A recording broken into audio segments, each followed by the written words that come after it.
네, 여러분 반갑습니다. 네, 해양환경 지식나눔 온라인 라이브 특강 진행을 맡은 아나운서 박경익입니다.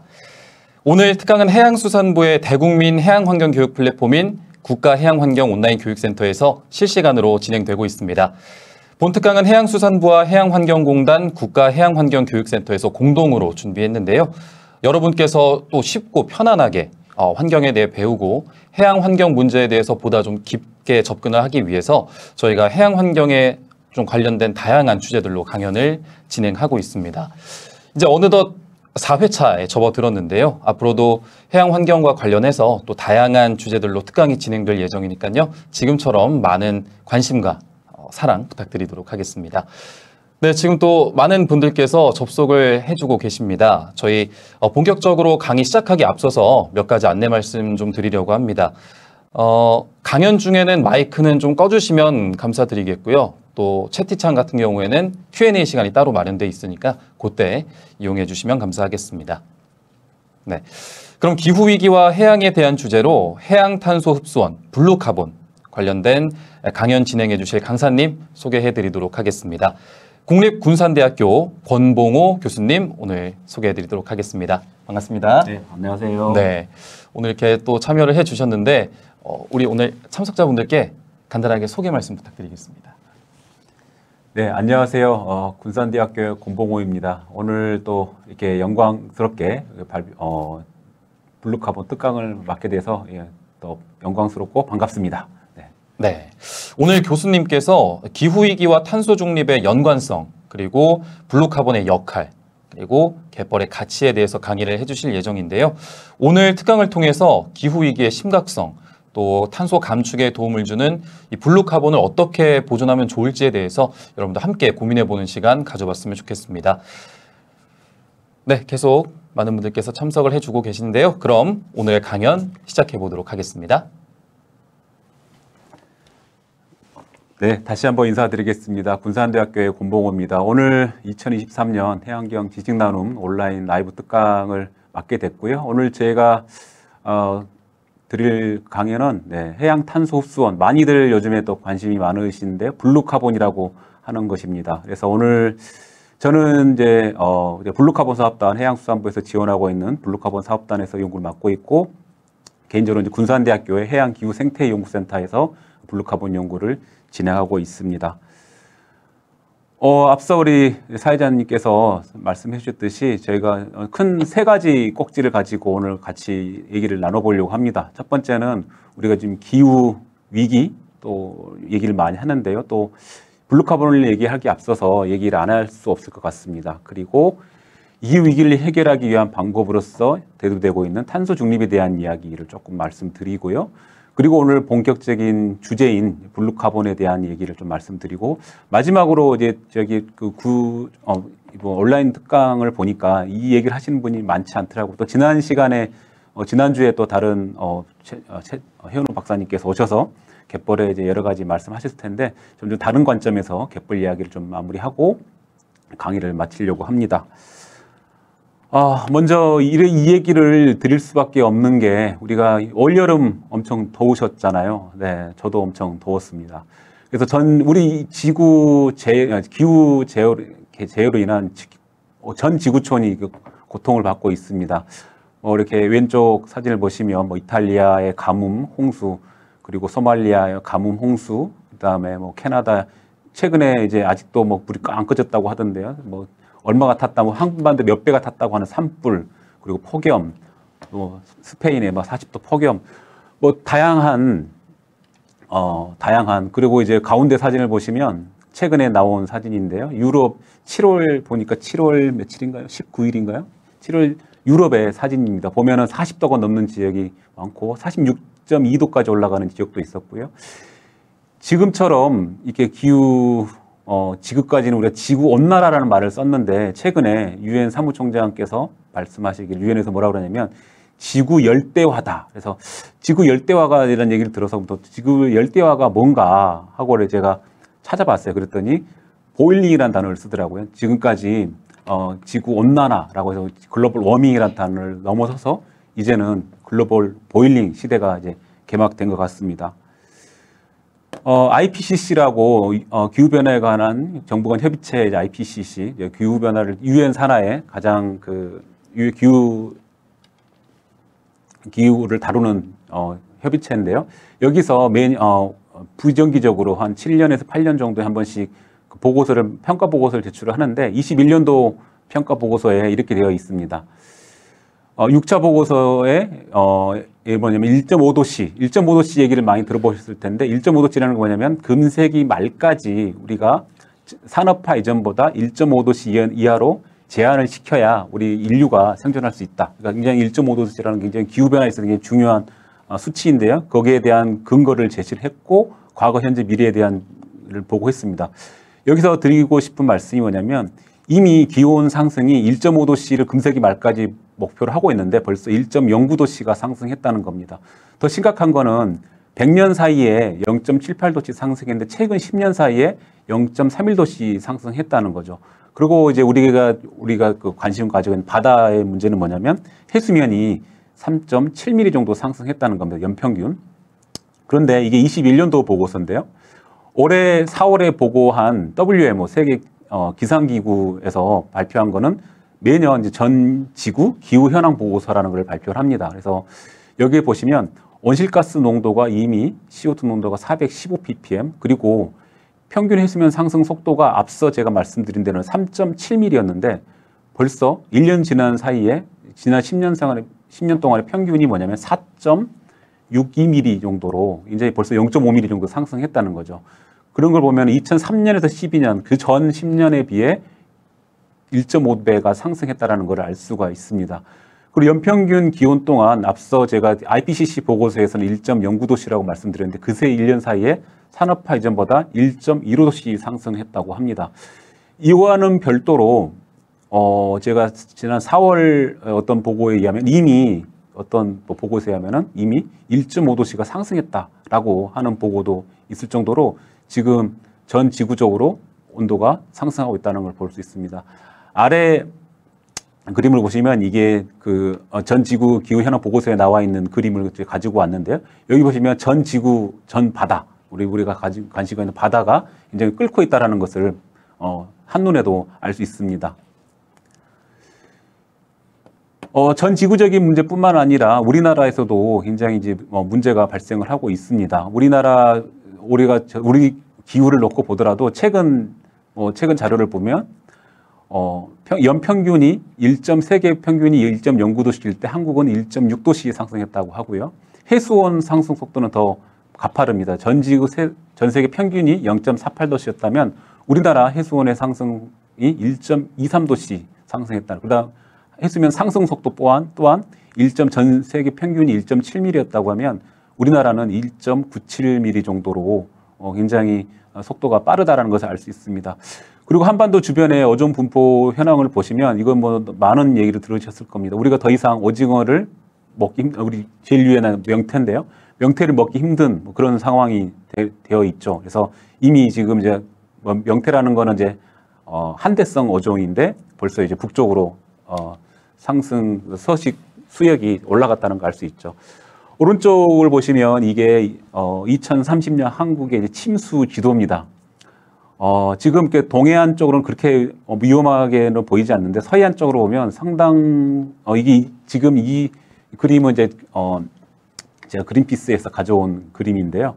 보시면 지금의 기온 상승 속도가 그대로 유지된다는 가정 하에서 보시면은 인천, 경기 지방뿐만 아니라 그 새만금을 줄였던 충청남도, 전라북도 지역, 그다음에 전라남도 지역에도 굉장히 침수가 됐다는 것을 알 수 있습니다. 그 정도로 지금 해수면 상승 속도가 굉장히 빠르다라는 것은 우리가 같이 공감대를 같이 가질 수 있을 것 같습니다. 그뿐만 아니라 우리 동해안 쪽으로 오면은 문제가 생긴 게 뭐냐면 굉장히 그 기후 변화로 인해서 지구 온난화로 인해서 또는 지구 열대화로 인해서 해수원이 증가할 뿐만 아니라 해양의 에너지도 굉장히 많이 받습니다. 그래서 그 해양 에너지 때문에 그 에너지로 인해서 연안의 침식 문제도 굉장히 심각하고 일어나고 있습니다. 동해안이 특히 이제 문제가 되고 있는데요. 5년 새에 축구장 132개의 넓이 해면이 사라지고 집이 잠겨버릴 것 같습니다. 이런 불안에 떠는 주민들도 있는데요. 최근에도 얼마 전에도 그 백중사리 때 이게 굉장히 또 문제가 된 것도 저희가 확인할 수 있습니다. 그럼 지금까지 우리가 이제 기후 변화로 인해 해양 또 우리 삶의 터전의 문제에 대한 것들을 이제 문제가 되고 있다라는 것을 알게 됐는데요. 그럼 어떻게 해야 되겠느냐? IPCC 6차 보고서에 이렇게 명확하게 정리를 하고 있습니다. 온실가스 배출량은 지금 이 순간이 정점이어야 하고 2030년에 지금의 절반 수준이어야 되고 그래야 2050년에 갔을 때 탄소 중립을 이룰 수 있다라고 하면서 탄소 중립에 일을 해야 되는 이유에 대해서 명확하게 얘기하고 있습니다. 아래의 그림이 제가 이제 IPCC 보고서에서 평가 보고서에서 가져온 그림인데요. 맨 아래 지금부터 우리가 지금 이게 포인트가 없어서 좋긴 한데 어쨌든 맨 아래 그림이 위험지만이 최저 배출 시나리오야만이 2050년에 갔을 때 우리가 이제 1.5도씨 이하로 2100년에 1.5도씨 이하로 제한할 수 있다라고 명확하게 얘기를 하고 있습니다. 그래서 전 세계적으로 우리가 2015년에 이게 이제 1.5도씨에 대한 얘기가 2015년 파리 협정에서 이제 극적으로 채택이 됐고요. 현재는 전 세계 152여 개국 이상에서 탄소 중립을 이행을 선언을 한 바 있습니다. 그래서 유엔에서는 2030년까지 2010년 대비 45% 감축이 필요하고 그렇게 되어야지만이 2050년에 가서 탄소 중립을 이룰 수 있다고 얘기하고 있습니다. 그래서 이제 탄소 중립이라는 것은 더 이상 우리가 선택의 문제가 아니라 필수적인 문제라고 할 수 있겠는데요. 우리나라에서도 탄소 중립을 선언을 한 바 있습니다. 그러니까 탄소 중립이라는 게 간단하게 너무 이제 큰 일이긴 하지만 간단히 설명하면 온실가스 배출량을 줄이고 온실가스 흡수량을 늘려서 더 이상 그러니까 흡수와 배출과 흡수가 동일하게 돼서 더 이상 대기 중으로 이산화탄소를 비롯한 온실가스가 증가되지 않게 하는 상태가 바로 탄소 중립이 되겠습니다. 이게 이제 우리 2021년도에 정부에서 발표한 첫 번째 이제 탄소 중립 시나리오인데요. 여기서 우리나라에서 얼마만큼 탄소를 배출하고 있는가를 살펴보면 연간 우리나라에서 대략 지금 총 배출량이 한 6억 8천만 톤, 2018년 기준입니다. 2018년 기준에 6억 8천만 톤 정도 배출을 하고 있습니다. 그 중에서 전환, 산업, 쭉 그런 부분, 수송, 각 분야별로 있고요. 그 아래쪽에 보시면은 위에 칼럼이 이제 배출이고 아래 칼럼이 흡수인데요. 지금 현재 흡수원으로 있는 것이 지금 2018년 기준으로 한 4,100만 톤 정도 흡수를 하고 있습니다. 여기서 흡수원은 대부분 지금 산림 부분인데요. 산림 부분이고 2050년에 갔을 때 2,500만 톤, 2,500만 톤 정도로 지금 이게 값이 오히려 더 줄어드는데요. 그 이유는 뭐냐면은 산림의 경우에는 산림이 이제 노후화되면서 탄소 흡수력이 좀 떨어집니다. 그러다 보니까 2050년에 가서 훨씬 더 떨어지게 되어 있는데 그것들을 더 늘려서 그나마 조금 더 늘리는 게 지금 정부의 목표입니다. 그리고 2050년에 가기에 앞서서 2030년을 기준으로 했을 때 2030년에서 2018년 대비 40% 감축안을 제시한 바 있습니다. 거기에 보시면은 NDC가 원래 지금 아래쪽 보시면 흡수원 분야에 2018년에 한 4,100만 톤이었던 것을 그대로 원래 최초의 계획은 한 2,200만 톤 정도였습니다. 그래서 한 400만 톤 정도로 늘려서 한 2,600만 톤 정도로 만들겠다는 게 정부의 목표입니다. 이거는 이제 지난 문재인 정부에서의 발표 값이었고요. 네, 이 부분은 올 윤석열 정부에서 탄소 중립 녹색성장 국가 전략에서 새롭게 이제 발표한 부분인데요. 앞서 위에 배출 부분에서는 그대로 좀 수치의 변화가 있는데 흡수원 분야에서는 그대로 2,600만 톤 정도를 흡수하겠다는 게 지금 정부의 목표입니다. 거기 보시면 대부분이 산림이 상당 부분을 차지하고 있고 해양에서는 여러 가지 이제 오늘 이제 본격적으로 드릴 말씀인 블루카본과 관련된 연안습지 보건과 보호 그리고 바다숲 조성 등 해양 흡수원을 확대하겠다라고 하는 부분이 오늘 오늘 주제인 이제 블루카본이 되겠습니다.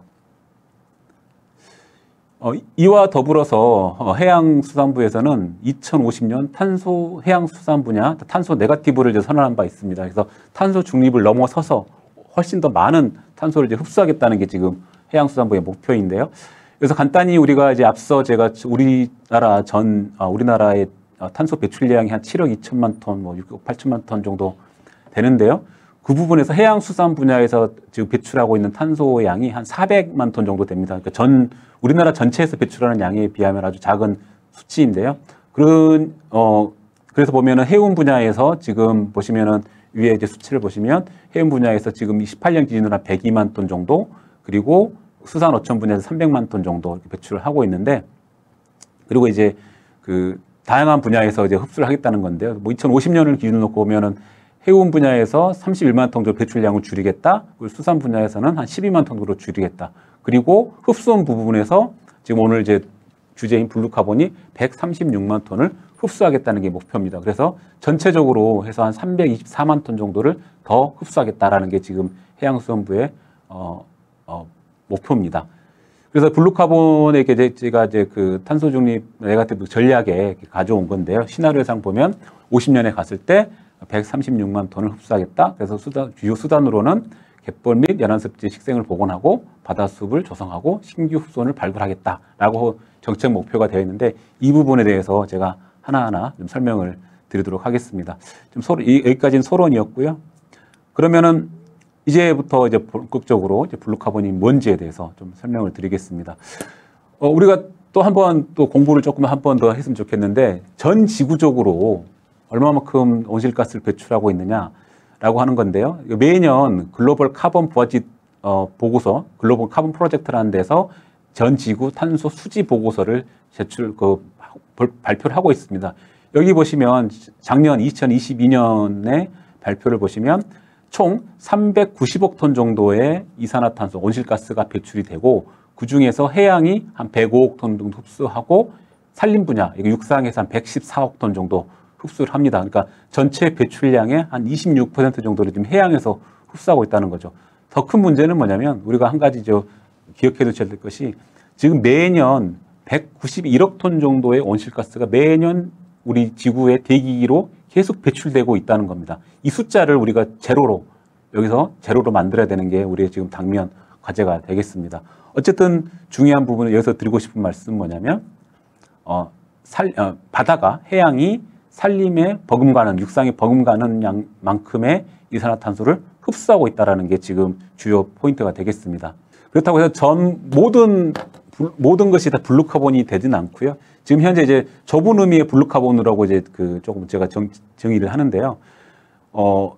블루카본이라고 하는 건 지금 현재 그러니까 IPCC, 아까 앞서 말씀드린 기후변화에 관한 정부 간 협의체, 이게 IPCC에서 그 탄소 흡수원으로서 인정하고 있는 게 지금 여기 영어로 써서 죄송한데 타이달마시, 우리말로는 염습지라고 합니다. 그리고 맹그로브, 그리고 시그레스, 이제 해초지 또는 잘피라고 얘기하는데, 이 세 가지 소식지에 대해서 여기에서 흡수하는 것들을 이제 블루카본으로 이렇게 정의를 하고 있습니다. 여기 보시면은 뭐 염습지는 우리나라 뒤에 조금 나오긴 할 텐데, 조금 더 자세히 보시면 우리나라에서는 염습지는 뭐 칠면초라든가 갈대라든가 뭐 여러분들 뭐 많이 가보신 뭐 순천만 뭐 갈대, 그다음 뭐 낙동 가까이 뭐 낙동과 하구에도 이제 그냥 염습지가 발달되어 있는데, 그런 걸 염습지라고 하고요. 그리고 맹그로브는 우리나라에는 아직은 없습니다. 제가 아직은 없다고 말씀드리는 게 뭐냐면, 지금 최근 연구에 저희가 또 기후 시나리오 상에 보면 한 빠르면 뭐 좀 왔다 갔다 하는 게 있는 한 2040년 정도면 우리나라도 맹그로브가 살 수 있는 환경이 재생이 된다라는 게 지금 최근 연구 결과인데요. 그래서 아직은 없다고 말씀을 드리겠습니다. 그래서 그 열대지방에 있는 맹그로브가 있고요. 그리고 그다음에 잘피, 이렇게 세 가지 서식지에 대해서는 현재 이제 블루카본 인정하고 있고, 해양수산부에서는 2017년부터 이제 블루카본 연구에 이제 지원을 하고 있는데, 거기에서 우리가 이제 오늘 또 주제 중에 하나인 갯벌에 대한 연구를 좀 진행을 해왔습니다. 거기 보시면 지금 염습지가 숫자를 잠깐 좀 설명을 드리면, 연간 헥타르당 0.91톤 정도 지금 흡수하는 걸로 되어 있고요. 맹그로브 1.62톤, 잘피가 0.43톤 정도 되는데, 비식생 갯벌은 거의 그 잘피 정도에 버금가는 양 정도의 양을 이제 흡수한다고 이제 저희 연구 뒤에 조금 더 설명을 드리겠지만 연구가 되어 있습니다. 그러면 이제 블루카본의 역사에 대해서 간단하게 좀 말씀드리면, 블루카본이 블루카본이 인정된 거는 2013년입니다. 2013년에 IPCC에서 내셔널 국가 온실가스 인벤토리라고 해서 우리가 매년 앞서 제가 처음에 보여드렸던 우리나라의 7억 2천만 톤을 배출하는데 거기에 이제 그게 인벤토리거든요. 일종의 인벤토리인데 거기에 얼마만큼 흡수하는지를 그 방법론을 만들어서 합니다. 거기에 이제 연안습지, 맹그로브, 염습지, 해초지가 이제 처음으로 추가가 됐습니다. 이게 이제 블루카본의 뭐 간단한 역사인데요. 처음 이제 블루카본이라고 하면은 지금은 많이들 알고 계시는데 이 단어가 처음 나오기 시작한 거는 2009년입니다. IUCN에서 이제 블루카본과 관련된 이제 보고서를 제출을 했고요. 그러니까 그 발표를 했고 그 이후에 2013년에 아까 말씀드린 IPCC 그 인벤토리에 추가가 됐고 우리나라에서는 2016년에 이제 오늘 우리 주관하시는 해양경공단 그리고 KMI 등 그다음에 서울대학교 제가 있을 때 이제 같이 자문해서 기획 연구를 했고 2017년부터 본격적으로 연구가 시작이 됐습니다. 그래서 저는 이제 2017년 연구부터 이제 본격적으로 합류해서 지금 이제 갯벌 부분, 이런 부분을 연구를 같이 해왔고요. 그리고 2017년부터 21년까지 1단계 연구가 완료가 됐습니다. 그리고 작년부터 이제 26년까지 블루카본 기반 기후변화 적용 해양 조성 기술 개발 사업이라고 해서 지금 서울대학교에서 주관으로 블루카본 사업단을 만들어서 지금 연구를 진행을 하고 있습니다. 그래서 이제 블루카본으로 지금 이제 아래 표를 좀 설명을 드리고 있는데 현재 블루카본으로 인정하고 있는 거는 맹그로브, 염습지, 잘피 이렇게 되어 있고요. 그래서 블루카본이 뭐냐, 어떤 것이 블루카본이냐라고 하는 것들에 대한 것들이 많이 이제 뭐 딱히 정해진 건 없습니다. 딱히 정해진 건 없지만 이제 여러 학자들이 이렇게 한 6가지 카테고리를 이제 정해놨어요. 뭐 이렇게 정리를 했습니다. 그리고 첫 번째가 뭐냐면 실제로 그 서식지에서 온실가스를 제거하느냐, 첫 번째 기준이 되겠고요.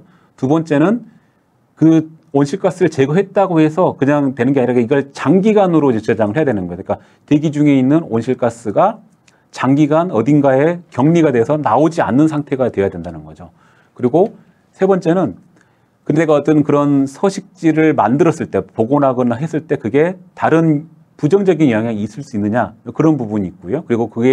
그리고 또 한 가지 중요한 거는 뭐냐면 관리적인 측면에서 이게 실제로 가능한 것인가, 예를 들면 관리가 가능한 것이냐 이런 건데요. 뭐 거기에 이제 인간의 노력이 들어갔느냐, 뭐 이런 부분이 굉장히 중요한 요구가 기준이 됩니다. 그리고 뭐 IPCC에서 인정하고 있느냐, 그리고 다른 정책들과 연계가 가능하느냐라고 하는 이제 카테고리를 이렇게 정리를 해봤는데 그 중에서 이제 앞서 말씀드린 IPCC에서 인정하고 있는 맹그로브나 염습지나 잘피에 대해서는 다 예스입니다. 그렇다라고 되어 있고 제가 이제 유력 후보군으로 이제 떠오르고 있는 게 오늘 이제 주요 말씀드리기는 갯벌 그리고 해저에 있는 퇴적물 그리고 해조류 부분은 지금 이제 약간 블루카본으로서 가능성이 굉장히 많은 연구지로 이렇게 되어 있고요. 그 이후로 이제 잠재 후보군으로는 산호초, 구람초, 식물플랑크톤, 뭐 해양동물 이렇게 되어 있습니다. 그리고 보시면은 갯벌에 대해서는 물음표가 되어 있습니다. 노가 아니라 물음표. 물음표라는 얘기는 아직 잘 모르겠다라고 하는 부분이고요. 장기간 그러니까 온실가스를 제거하고 있느냐, 그 다음에 장기간 뭐 격리가 되고 있느냐, 그러면 관리가 되느냐, 뭐 이런 부분에 대해서는 물음표 부분인데요. 이 부분을 지금 저희가 해양서부 지원으로 해서 연구를 굉장히 많이 하고 있습니다. 그래서 어느 정도 일정 부분은 그런 물음표를 예스로 바꾸는 작업들이 진행되고 있고, 그리고 이거를 우리 연구로만 하는 그쳐서는 안 되고 나중에 이제 말씀드렸지만 이제 국제 협력을 통해서도 같이 진행을 해야 될 부분입니다.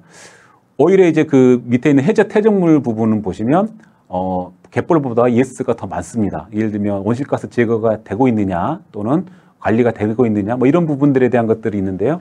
이런 부분들도 여전히 지금 우리가 연구가 진행되고 있고, 그래서 우리가 지금 해수부에서 지원하고 있는 블루카본 사업에서 지금 갯벌뿐만 아니라 대륙붕 퇴적물에 대해서도 해저 퇴적물에 대해서 같이 연구 진행하고 있고요. 그다음에 해조류까지도 지금 같이 연구하고 있습니다. 여기 보면 해조류가 굉장히 예스가 많습니다. 그런데 아직 IPCC도 인정 안 하고 있다라고 되어 있는데 이 부분은 2017년 처음에 이제 연구를 시작을 할 때는 해조류도 굉장히 물음표가 많이 있었습니다. 근데 한 5년, 6년이 지난 사이에 그게 물음표가 상당 부분 해소가 돼서 예스로 많이 바뀌었거든요. 더 재밌는 거는 뭐냐면 해조류는 그때는 예스니 노니 이런 것 물음표가 있었는데 갯벌 연구는 거의 없었습니다. 제가 2017년 연구 시작할 때만 해도 그 갯벌에 대한 연구는 정말 없다고 보시면 되겠습니다. 근데 그 갯벌 연구를 처음 그래도 체계적으로 시작한 게 이제 우리나라라고 보시면 되겠습니다. 그래서 이런 이 세 가지 서식지에 대해서는 블루카본이 인정될 가능성이 굉장히 많다. 이 정도로 말씀을 드리고요. 그 이외에 뭐 산호초라든가 산호초 같은 경우 다 노죠. 근데 더 노가 보면은 시간이 지나면서 연구가 되면 예스로 바뀌기도 합니다. 그래서 이런 부분들은 그렇다고 해서 우리가 완전히 노니까 아예 그냥 포기하고 연구 말아야겠다가 아니라 연구를 진행하고 있다고 말씀드리겠습니다.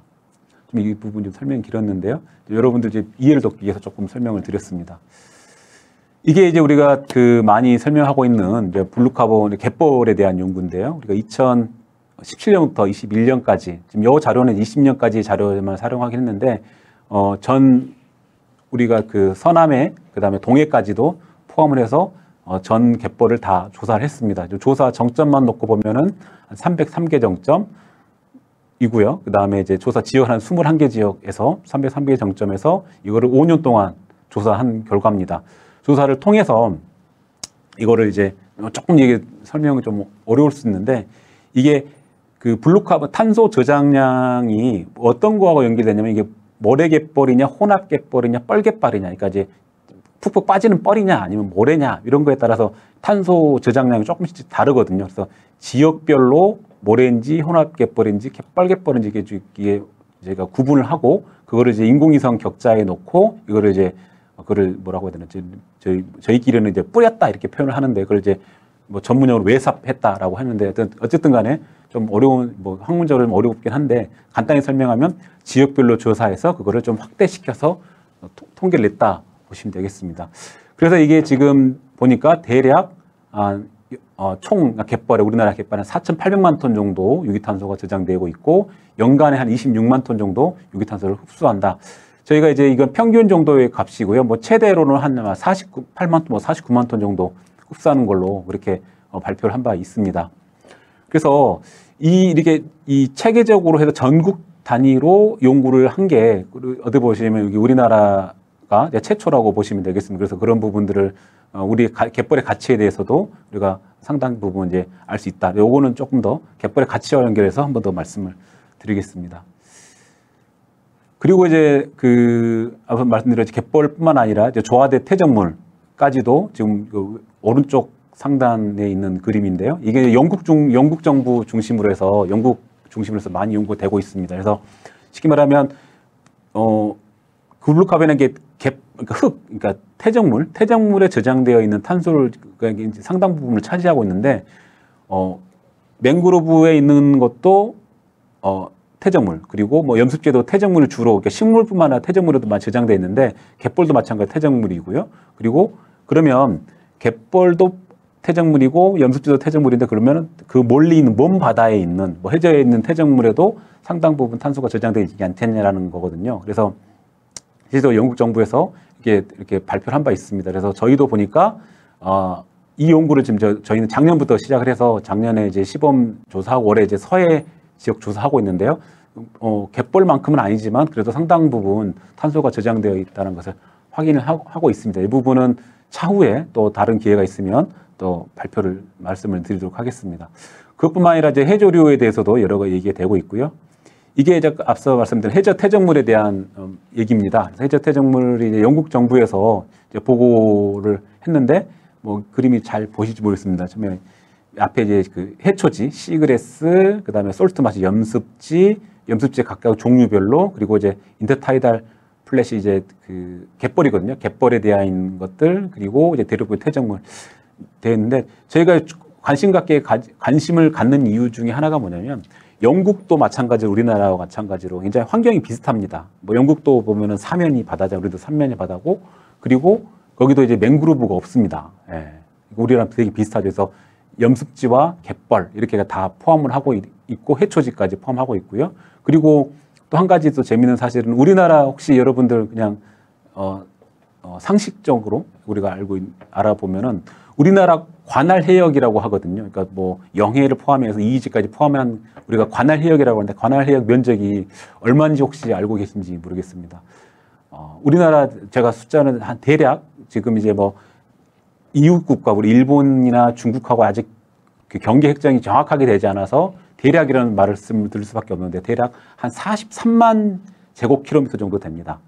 그리고 영국의 그 대륙붕이 우리 영국의 관할 해역이 대략 한 50만 제곱킬로미터 정도 되더라고요. 그래서 바다 면적으로 놓고 보면 영국하고 우리나라하고 비슷한 부분이 많아서 제가 영국 말씀을 자꾸 드리게 됩니다. 그래서 이 부분 우리 갯벌 아니고 이제 해저 퇴적물과 관련해서는 영국하고 굉장히 협력을 하고 이제 준비하고 있습니다. 또 많은 부분들이 관심 갖고 있는 부분이 해외 이메페류거든요. 이메페류에 대해서는 네덜란드에서 이런 보고서를 발표한 바 있는데요. 이제 제목 자체가 블루카본 바이 마린 바이어베블스, 그래서 이메페류에 의한 블루카본 이렇게 되어 있어요. 여기 보시면은 각각의 이제 그러니까 그 굴이라든가, 그러니까 이메페류라는 게 폐각이 두 개다라고 해서 우리가 이메페류라고 하거든요. 그래서 그 폐각 안에 탄산칼슘으로 만들어져 있는데 거기에 그 만들어지는 과정에서 이산화탄소를 이제 가지고 화합하게 되어 있습니다. 그래서 그런 과정에서 이게 폐각에도 이산화탄소가 저장되어 있다라고 얘기하면서 이제 블루카본으로 이렇게 얘기하는 경우도 있습니다. 그런데 이제 여기에 대해서는 여러 가지 논란이 있습니다. 이제 폐각을 만들면서 이산화탄소를 배출하기 때문에 이게 또 배출이 아니겠느냐. 아까 제가 표에 보여드렸듯이 이게 뭐 노인 경우도 있고 막 이렇게 좀 여러 가지 얘기가 많이 있거든요. 그럼에도 불구하고 이게 실제로 그런지 안 그런지에 대한 것들에 대한 게 논란의 여지가 있고 그래서 연구가 필요하다. 그래서 이제 블루카본 우리 사업단의 이제 연구진에서 이 부분에 대해서 같이 연구를 하고 있다라고 말씀드리겠습니다. 이게 왜 중요하냐면 우리나라의 이제 그 이메페류 대표적인 이메페류가 뭐 홍합도 있고 하지만 굴을 많이 먹거든요. 그래서 연간에 우리나라에서 생산되는 굴의 양이 대략 한 30만 톤 정도 됩니다. 그 중에서 굴 생산량이 뭐 12%가 탄소 정도인데 30만 톤에 12%라고 해도 한 3만 톤이 꽤 많은 양이거든요. 그런 것들이 활용할 수 있다고 하면 얼마든지 이게 중요한 거기 때문에 이것도 블루카본에 대해서 연구를 하고 있다 말씀드리겠습니다.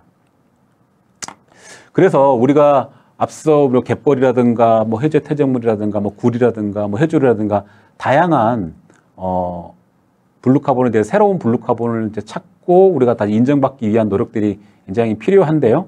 이 부분은 우리나라의 노력만으로는 안 됩니다. 그래서 이게 그 국제 협력을 통해서 이제 많이 진행을 돼야 될 텐데요.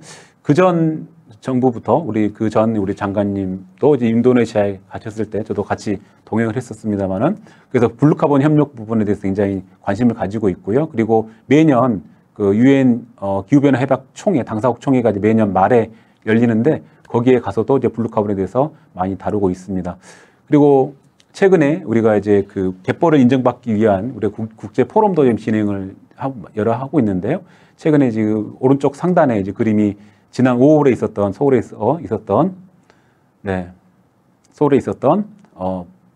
포럼 사진입니다. 그래서 여기에서는 저희가 예를 들면 IPCC에서 그 블루카본 이렇게 인벤토리를 담당하시는 이제 의장님 모시고 같이 이렇게 얘기를 했는데 여기서 재밌는 거는 또 흥미로운 거는 갯벌이 충분히 블루카본으로서 가능하고 이런 부분들을 여러 가지로 좀 같이 하는 게 중요하겠다라고 말씀하셨습니다. 그래서 우선은 우리가 이제 그 내년에는 갯벌 블루카본에 대해서 IPCC 의제 제기를 하려고 합니다. 의제를 제출해서 인정받는 노력을 하려고 하고요. 그리고 또 블루카본 또 주요 우리 협력 국가 중에 하나가 인도네시아입니다. 그래서 인도네시아에도 우리나라에 아까 맹그로브 말씀드렸는데 맹그로브가 가장 많이 분포한 나라가 인도네시아고요. 또 인도네시아 맹그로브만큼 갯벌도 가장 넓은 나라가 인도네시아입니다. 인도네시아의 맹그로브가 한 대략 한 3만 제곱킬로미터, 갯벌이 한 15,000제곱킬로미터 정도니까 우리의 몇 배죠. 몇 배 되는데 그래서 이런 것들을 맹그로브뿐만 아니라 갯벌에 대해서 같이 하자. 그래서 지금 우리나라에 지금 한인님 공동 해양과학 공동센터가 있는데 거기 센터를 중심으로 해서 같이 현장 조사도 하고 워크숍도 진행을 하고 있습니다.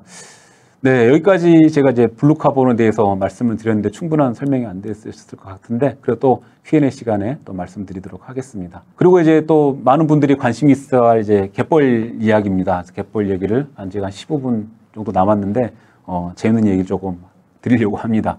우리 어디 가나 우리 갯벌에 가보시면 어디 안내판이 있으면 세계 5대 갯벌이라고 이렇게 나옵니다. 보면은 어디 가나 그 갯벌 가시면 다 적혀 나와요. 보면은 우리나라 서해안 갯벌은 북해, 이제 와데네라고 합니다. 와데네, 그리고 캐나다 동부 연안, 그리고 미국 동부 조지아 연안, 뭐 아마존 유역을 포함을 해서 여기를 5대 갯벌이다 이렇게 얘기를 많이 하는데, 최근에 조금 이제 해수부에서도 이제 그거를 이제 5대 갯벌 말고는 이제 요즘 3대 갯벌 이렇게 얘기도 많이 하고 하는데, 저는 이제 요즘에 또 우리 저희 연구진끼리는 얘기하는 게 아니다, 2대 갯벌이다 이렇게 얘기를 많이 합니다. 지금 왜 그렇게 말씀드리냐면 뒤에 나오겠지만 우리가 우리 갯벌이 2021년에 세계 자연유산으로 등재가 됐습니다. 그래서 북해 연안 와데네가 첫 번째로 됐고요. 두 번째가 이제 그 중국의 옌청 갯벌이 두 번째, 그리고 갯벌로는 세 번째로 우리 갯벌이 이렇게 인정이 됐기 때문에,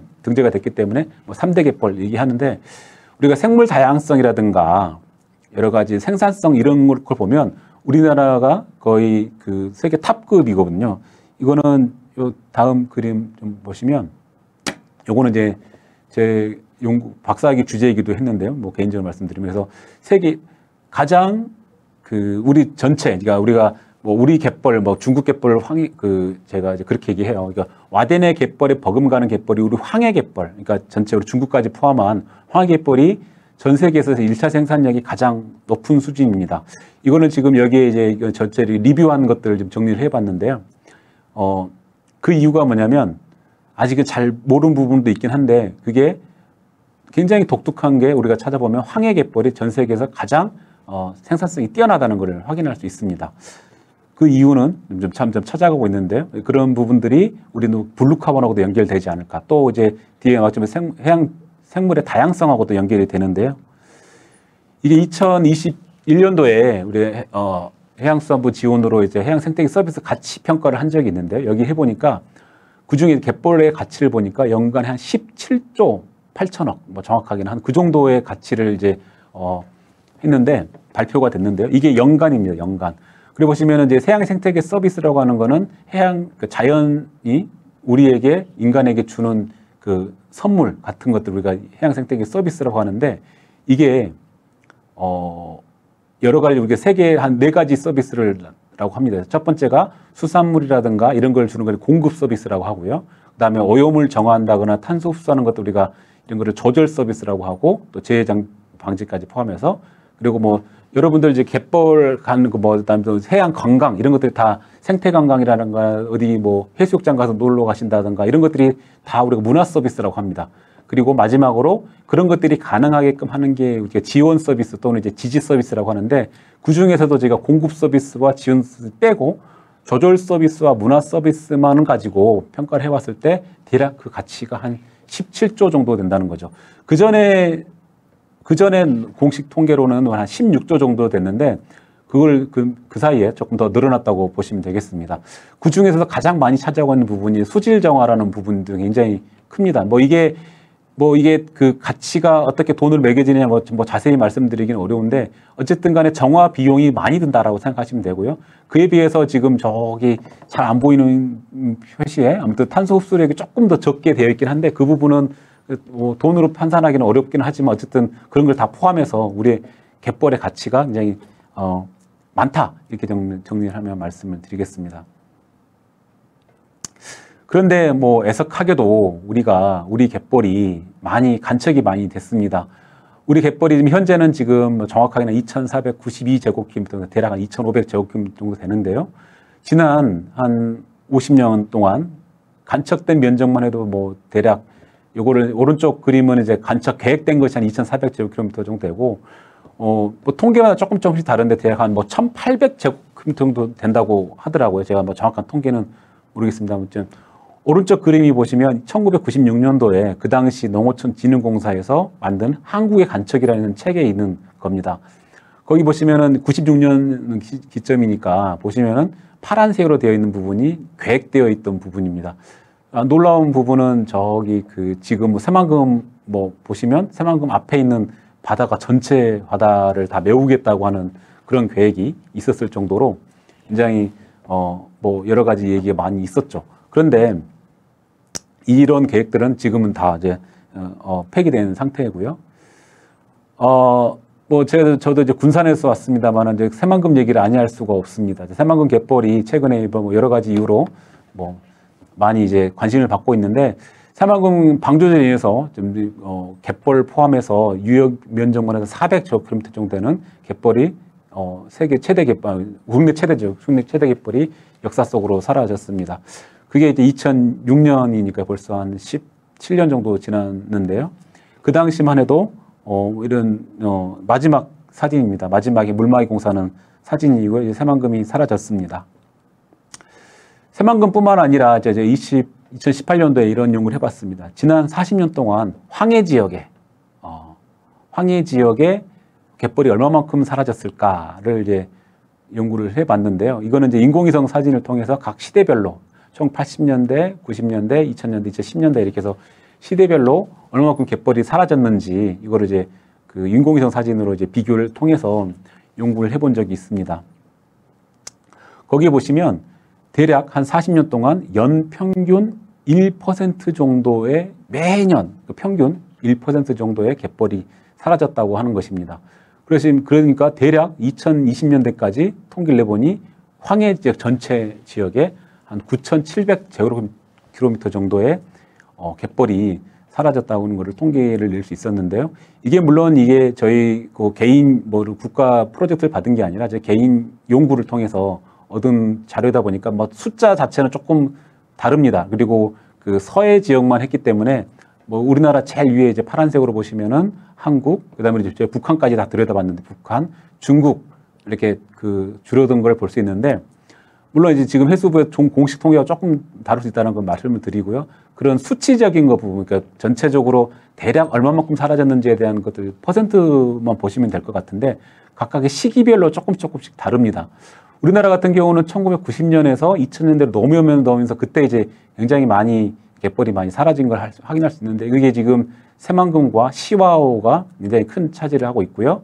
그렇지만 이제 2000년대 이후로는 한 0.5% 정도니까 거의 이제 간척을 많이 안 하고 있는 그런 추세입니다. 그런데 오히려 이제 북한 같은 경우는 2080년도에서 90년대 넘어오면서 그때 많이 간척이 됐고요. 중국은 최근 2000년에서 이제 10년 넘어올 때 굉장히 간척이 많이 되고 있다는 겁니다.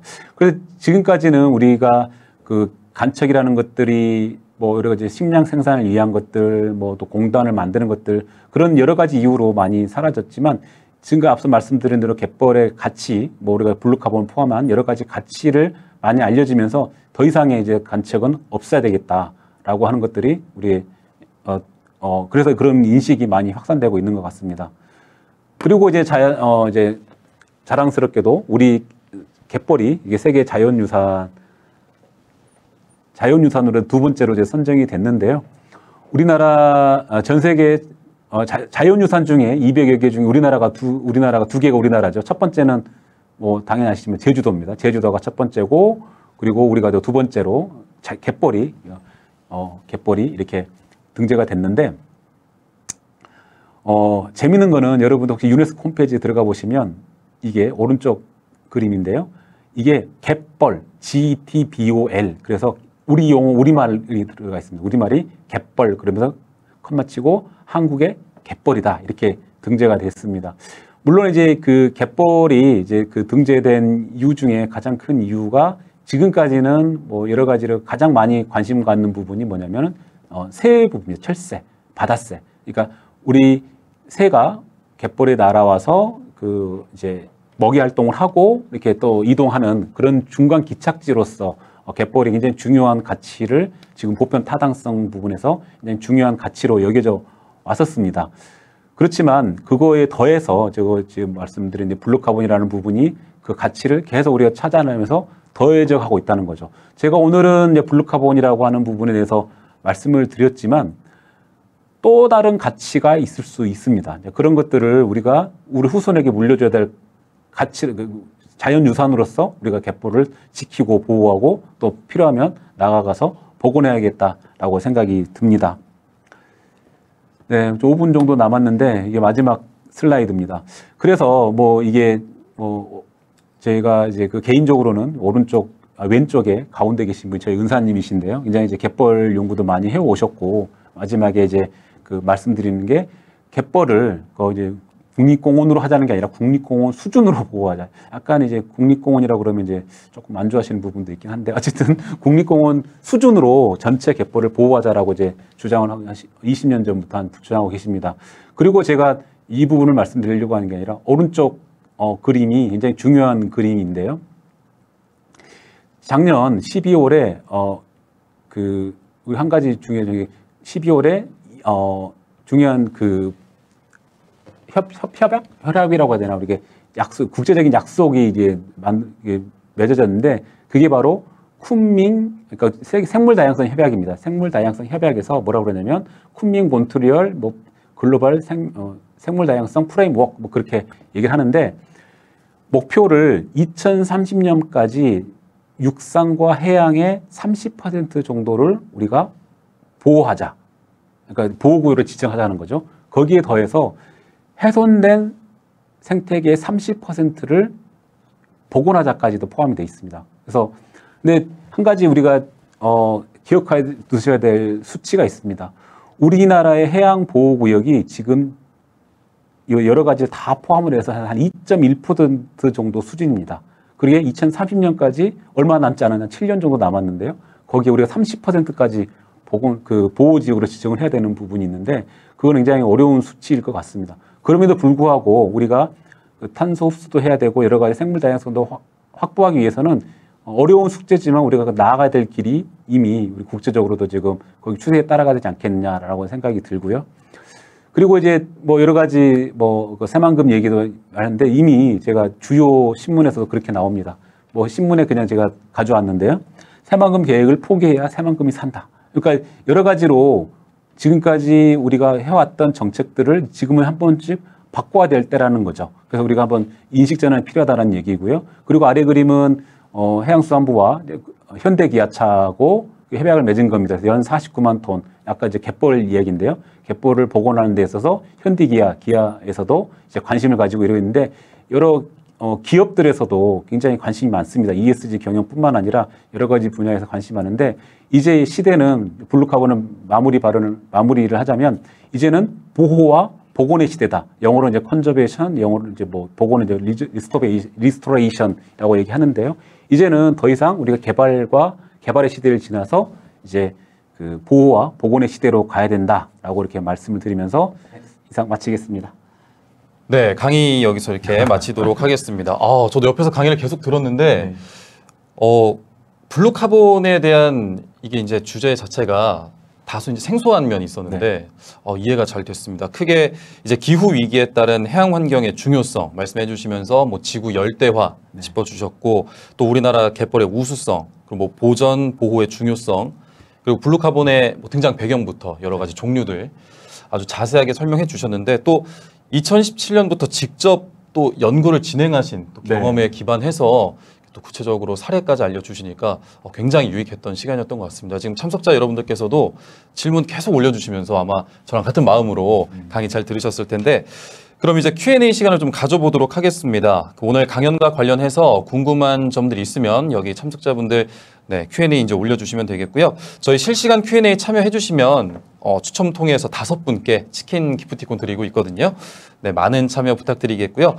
그럼 질문이 올라오는 걸 좀 기다리면서 제가 먼저 질문 하나 드리도록 하겠습니다.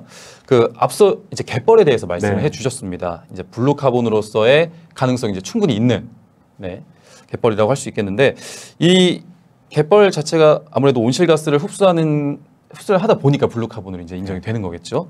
정확히 좀 어떤 원리로 흡수가 되는 걸까요? 네, 기본적으로 산림도 마찬가지. 산림으로 치면 나무가 이렇게 광합성을 하고 거기에 나무 목재, 그러니까 나무 자체에 이렇게 저장하고 있다고 보시면 그걸 그린 카본이라고 얘기하는데요.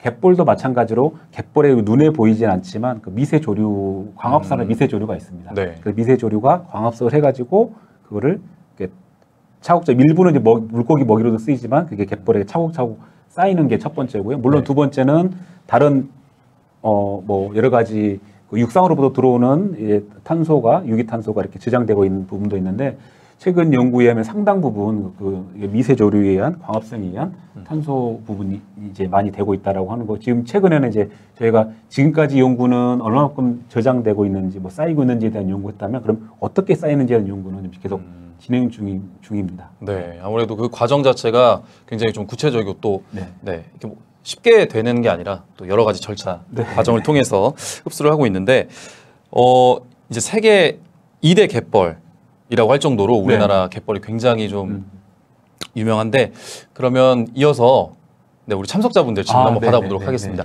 강동우님께서 네. 교수님 좋은 강의 감사드립니다. 네, 이렇게 말씀해 주시면서 해양 생물과 같은 해양 생태계와 갯벌 등을 탄소 흡수원으로 하는 블루카본으로 2050년 이제 탄소 중립 목표 그리고 국제적 기후 위기 대응에 효과적일지 좀 궁금하다는 이렇게 질문했거든요.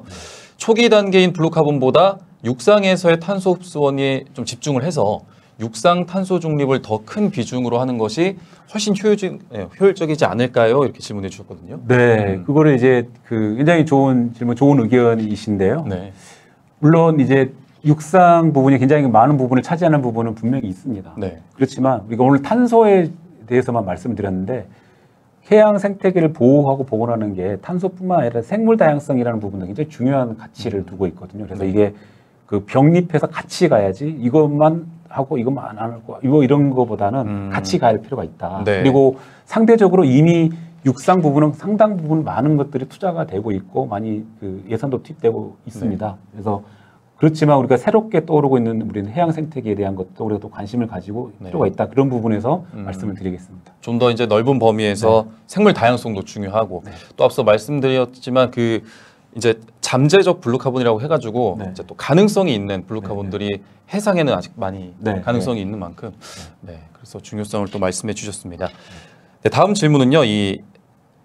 우리나라 갯벌이 블루카본 중에서도 특별히 좀 우수한 이유가 있다면 어떤 것들이 있을까요? 그러니까 앞서 말씀드린 제가 그 우리 갯벌이 생산성이 굉장히 뛰어나다는 거예요. 그래서 그 미세 조류가 이산화탄소 흡수를 많이 하는 게 결국 생산성인데 그런 것들이 더 많다 보니까 자연스럽게 이제 탄소 흡수력도 굉장히 많아지는 걸로 그렇게 말씀드리겠습니다. 그래서 또 세계 자연유산에 등재될 정도로 인정을 받은. 좋습니다. 또 이어서 질문 한번 받아보도록 하겠습니다. 박지호님께서 미래의 해수면 상승에 따른 황해 갯벌 면적의 변화는 어떻게 예측되고 있는지 궁금합니다. 이렇게 질문해 주셨거든요. 네, 굉장히 어려운 질문이고 앞으로 연구돼야 될 부분인데요.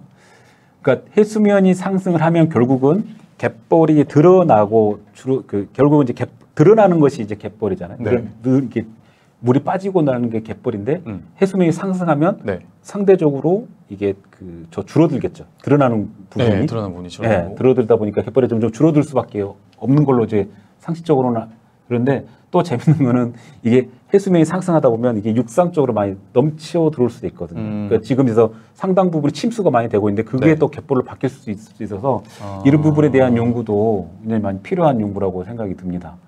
기존의 갯벌 면적이 상승으로 인해서 줄어들긴 하지만 또 그만큼 육상으로 들어오면 또 다른 갯벌을 생성하게 될 수도 있는 가능성이 있다 보니까 그러니까 이 부분은 우리나라뿐만 아니라 전 세계 그 학자들 연안습지 관련된 학자들이 많이 주요 관심사이기도 합니다. 네, 계속해서 연구가 진행돼야 될 것 같습니다.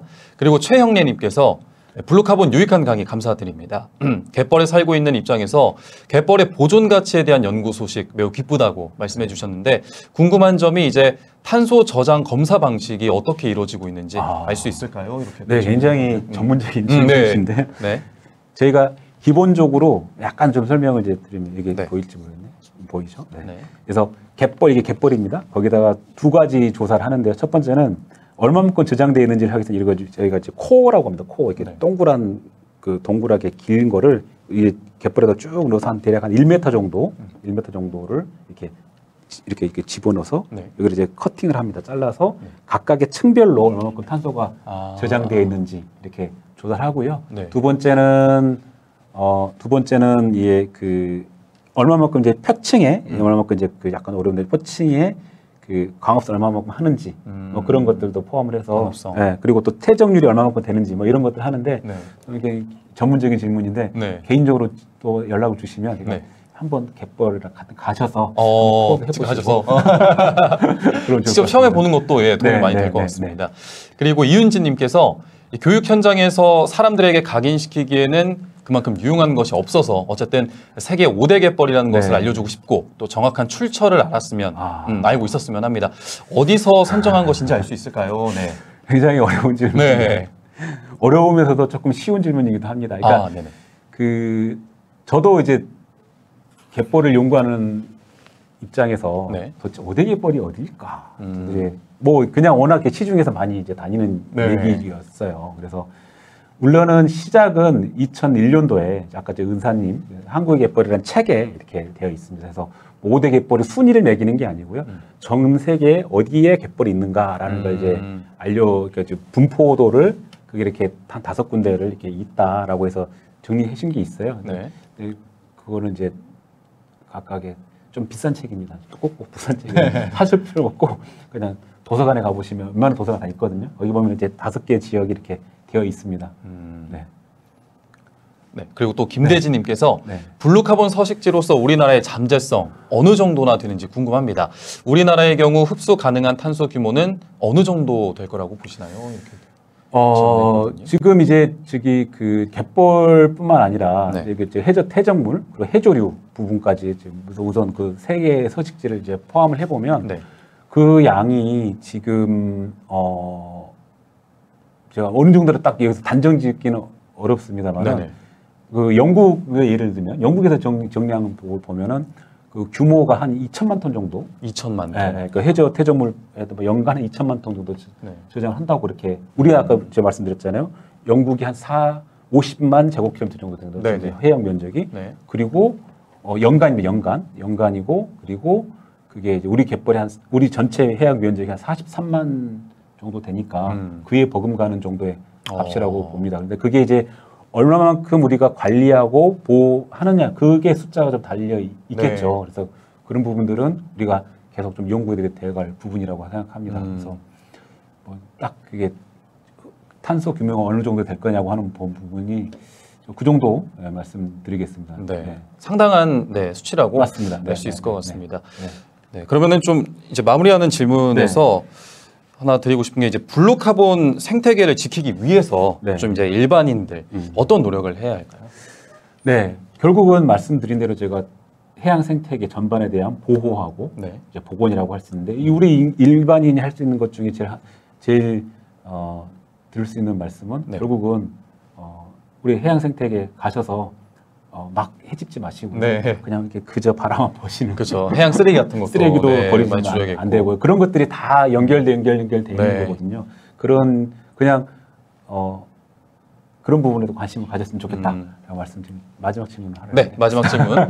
강동현님 질문을 계속해서 올려주셔가지고 갯벌은 국내뿐 아니라 국외에도 있는데 우리나라 갯벌이 블루카본으로서 더 우수한가요? 그렇다면 우리나라 갯벌의 차별점 궁금합니다. 그러니까 그 부분을 실제로 제가 뭐 많은 연구를 해본 건 아니고요. 제가 그 호주하고 캄보디아 뭐 이게 실제 제가 현장 가서 갯벌 호주, 캄보디아, 우리나라 세 개의 갯벌을 비교해 보건데 그 다른 갯벌에 비해서 우리가 아까 말씀드린 1차 생산력이 굉장히 뛰어납니다. 다른 전 세계 평균 한 2배 정도 뛰어나거든요. 그러니까 그만큼 이산화탄소 뛰어나다는 건 이산화탄소 흡수를 많이 흡수한다라고 하는 부분들. 그러니까 그게 왜 그러냐고 하는 것들은 저희가 추정은 하지만은 정확하게 이제 하기 어렵지만 우리나라는 조차가 크다라는 부분이 전 세계 평균에 비해서 조차가 크다라는 부분이 우리 갯벌의 특성을 나타내는 게 아닌가. 지금 그 정도로 지금 추정을 하고 있습니다. 조차에 의해서 이제 좀 더 물리적인 요인들이 또 생물적인 요인까지 연결되는 것 같습니다. 답변 감사드립니다. 질문은 여기서 마치도록 하겠고요. 또 다양한 질문 보내주신 우리 참석자분들께 감사의 말씀드리겠습니다. 오늘 이렇게 유익한 강의와 함께 또 막힘없이 설명해주신 우리 권봉호 교수님께도 다시 한번 감사의 말씀드리겠습니다. 여러분 강의 잘 들으셨는지요? 해양환경 지식나눔 온라인 라이브 특강 이제 끝난 후에는 설문조사가 있습니다. 또 참여해 주시면 저희가 추첨을 통해서 10분께 커피 기프트콘 보내드리고 있거든요. 설문조사는 나의 강의실에 들어가셔서 내일 오후 1시 이후부터 가능하니까요. 잊지 말고 많은 참여 또 부탁드리도록 하겠습니다. 네, 끝으로 다음 강연은 9월 21일 목요일 오후 8시에 조류라는 주제로 한국해양과학기술원 이진학 책임연구원님의 특강이 또 진행될 예정입니다. 여러분들의 많은 참여 부탁드리도록 하겠습니다. 네, 벌써 이렇게 시간이 다 됐는데요. 오늘 온라인 특강 여기서 마무리 짓도록 하겠습니다. 시청해주신 여러분 감사합니다. 감사합니다.